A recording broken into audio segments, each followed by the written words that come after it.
Hi, it's Dave with Regal Fabric Care, located in the Boston area. I wanted to shoot this quick video to show you just what can happen on trying to clean a chair like this. This came in from one of our concierge services customers in the Boston area with the staining on this chair, which it actually cleaned up quite nice. This is a Baker-made chair. It's an extremely expensive chair.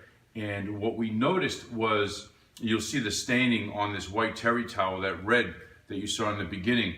That is the actual stain from this wood that leached onto the floor when we put the detergents to clean this fabric. Now what you'll see, what we try to do, it's not always possible, what we try to do is put these foil tabs between the wood and the fabric, because if we put a detergent on the fabric, some of it is bound to touch this wood, and if this urethane or varnish material is not protecting the stain that's given the wood this color, that stain can leach into the fabric and cause a permanent mark that might not be able to be removed. So prevention is the best way. In other words, preventing the detergents you use to clean a chair like this, whether it's a water-based detergent or a dry solvent type cleaning, preventing that from touching this wood.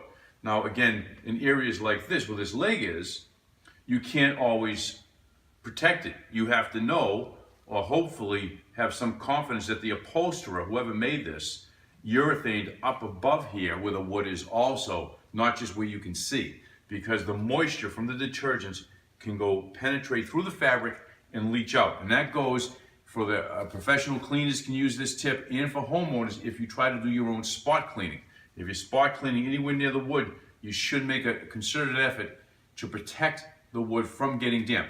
Any questions, feel free to leave a comment below. We look forward to you watching our future videos. Don't forget to hit the subscribe button if you'd like to see more videos like this. Thanks for watching.